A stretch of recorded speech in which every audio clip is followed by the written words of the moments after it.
கிறிஸ்துவுக்குள் மிகவும் பிரியமானவர்களே, உங்கள் அனைவருக்கும் இனிய காலை வணக்கம்.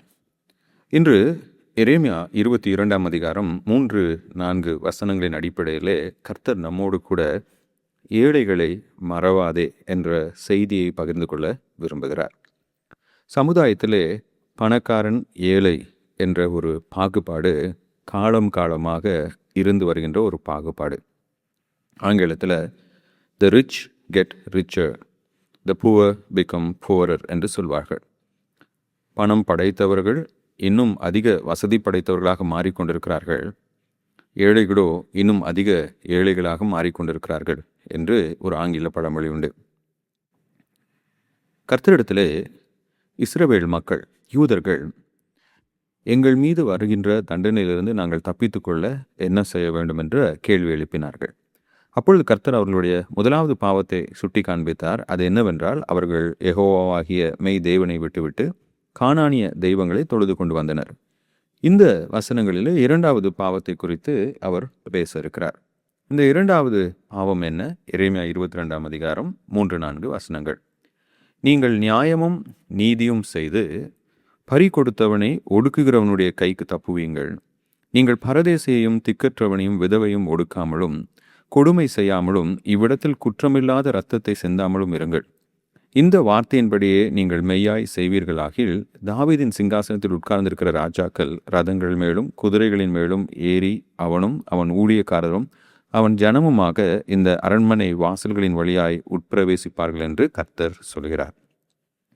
இவ்வசனங்களிலே இந்த இஸ்ரவேல் மக்களுடைய இரண்டாவது பாவம் என்னவென்றால், அவர்கள் நியாயத்தையும் நீதியையும் ஒடுக்கினார்கள். இன்றைக்கு எப்படி நம்முடைய சமுதாயத்தில் லஞ்சம் ஊழல் மூலமாக நீதி ஒடுக்கப்படுகிறதோ, அதே போல ஏழை மக்களுக்கு செலுத்தப்பட வேண்டிய நியாயம் ஒடுக்கப்படுகிறதோ, அதே போல இஸ்ரவேலிலும் நடந்தது. அவர்கள் பணம் படைத்தவர்களுக்கு ஆதரவாக செயல்படுகின்றவர்களாய் மாறிப்போனார்கள். அதே போல பறி கொடுத்தவனை ஒடுக்குகிறவனுடைய கைக்கு தப்புவீங்கள். இங்கே தன்னுடைய நிலத்தையோ உடைமைகளையோ பணத்தையோ பறி கொடுத்தவன், அவன்கிட்ட அநியாயமான வட்டி வாங்கி அவனுடைய நிலத்தை அபகரித்து அவனுடைய குடும்பத்தை சீர்குலைத்த அந்த அநியாயக்காரர்களுக்கு நீங்கள் எதிர்த்து நில்லுங்கள். பரதேசியம், அதாவது உங்களுடைய தேசத்தில் அந்நியர்களாக குடி வந்திருக்கிறவர்கள். இந்த காலத்தில் அகதிகள் என்ற ஒரு வார்த்தையை நம்ம பயன்படுத்துவோம், ரெஃப்யூஜிஸ் என்ற வார்த்தை. யாருங்க? தங்களுடைய நாட்டிலே அமைதியின்மை நிமித்தமாக வேறொரு நாட்டுக்கு வாழ்வதற்காக தஞ்சம் புகுபவர்கள். அப்படிப்பட்ட மனிதர்களையும் திக்கற்றவர்கள் ஆதரவற்றவர்களையும் குறிப்பாக விதவைகளையும் நீங்கள் என்ன பண்ணக்கூடாது? ஒடுக்காம குற்றமில்லாத இரத்தத்தையும் சிந்தாமல் இருங்கள்.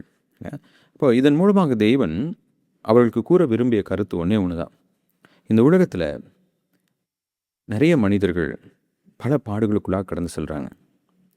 அவங்க மேலே நீங்கள் இரக்கம் உள்ளவர்களாக இருங்க. அவங்களுக்கு உங்களால் ஆன உதவிகளை நீங்கள் செய்யுங்க. ஏழை மக்களையும் ஒடுக்கப்பட்டவர்களையும் நீங்கள் மறந்து விடாதீங்க. இன்றைக்கி நம்ம கிறிஸ்தவ சமுதாயம் அநேக நேரத்தில் பணம் படைத்தவர்களை ஆதரிக்கிற ஒரு சமுதாயமாகவும் ஏழை எளிய மக்களை கண்டு கொள்ளாத ஒரு சமுதாயமாகவும் இருக்கிறது.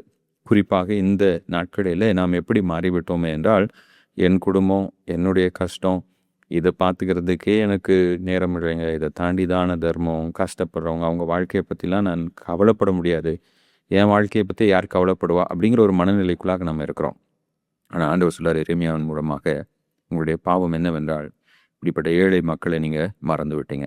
நீங்கள் ஒருவேளை அவங்களை ஆதரிக்கும் போது நான் உங்களை ஆசீர்வதிப்பேன், வரப்போகின்ற தண்டனையிலிருந்து நான் உங்களை என்ன பண்ணுவேன்? பாதுகாப்பேன் என்ற ஒரு ஆலோசனை, ஒரு வாக்கை அவர்களுக்கு கொடுக்கிறார். இன்றைக்கும் நம்முடைய சமுதாயத்தில் எத்தனையோ ஆதரவற்ற மக்கள் நம்மை சுற்றிலும் இருக்கிறாங்க. அவர்களை நம்ம நினைத்து பார்ப்போம், அவங்களுக்கு உதவி செய்வோம். ஏன்னா வேதம் சொல்கிறது, ஏழைக்கு கடன் கொடுக்கிறவன் கர்த்தருக்கு கடன் கொடுக்கிறான், அவர் அதை அவனுக்கு திரும்ப கொடுப்பார்.